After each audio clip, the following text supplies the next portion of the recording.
नमस्कार मित्रों, फिर एक नई वीर गाथा के साथ राजस्थान भरा हुआ है क्षत्राणियों की वीर गाथा को लेकर। ये राजस्थान के इतिहास की एक वो घटना है जब एक राजपूत रानी विवाह के सिर्फ 7 दिन के बाद अपने सिर को अपने ही हाथों से काटकर युद्ध में जाने को तैयार अपने पति को भिजवा दिया, ताकि उनका पति नई नवेली पत्नी की खूबसूरती में उलझकर अपना कर्तव्य ना भूल जाए। और इसके लिए ही कहा जाता है कि चोंडावत मांगे सेनानी, सिर काट दे दियो छत्राणी। उस रानी का नाम था हांडी रानी।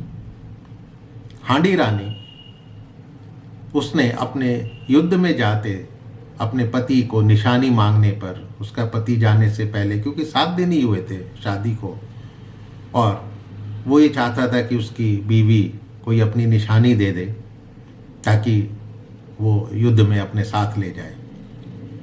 और ये रानी बूंदी के हांडा शासक की बेटी थी और उदयपुर यानी मेवाड़ के सलुम्बर ठिकाने के रावत लूणा जी चोंडावत की रानी थी।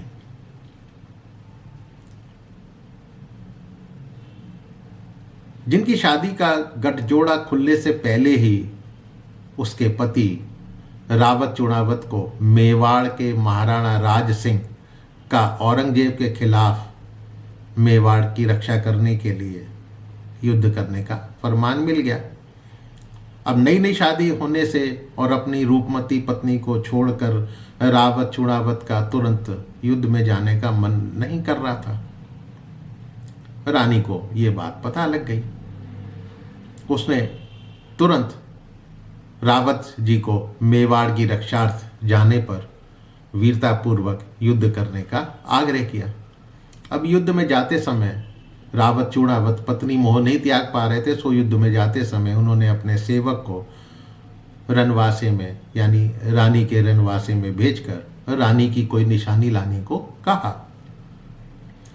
अब सेवक के निशानी मांगने पर रानी ने यह सोचकर कहीं उसके पति पत्नी मोह में युद्ध से विमुख ना हो जाए या वीरता नहीं प्रदर्शित कर पाए, इसी आशंका के चलते उस वीर रानी ने अपना सिर ही काट दिया और निशानी के तौर पर भेज दिया, ताकि उसका पति अब उसका मोह त्याग निर्भय होकर अपनी मातृभूमि के लिए युद्ध कर सके।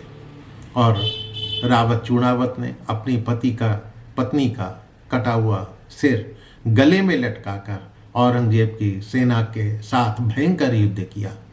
अपने बंधन से मुक्त होकर उसने अद्वितीय शौर्य दिखाया और वीरतापूर्वक लड़ते हुए अपनी मातृभूमि के लिए वीर गति हो गए और दूसरे राजपूतों की ही भांति वो भी वीर गति को प्राप्त होकर एक अमर कहानी लिख गए। ऐसी देशभक्ति और ऐसा जुनून बहुत कम सुनने में आता है, और इसीलिए हांडा की रानी चोंडावती का नाम आता है। दोस्तों, इस कहानी को शेयर कीजिएगा अपने मित्रों के साथ और मेरे चैनल को सब्सक्राइब कीजिएगा। फिर मिलता हूँ किसी नई वीर गाथा के साथ आपके समक्ष। तब तक के लिए नमस्कार।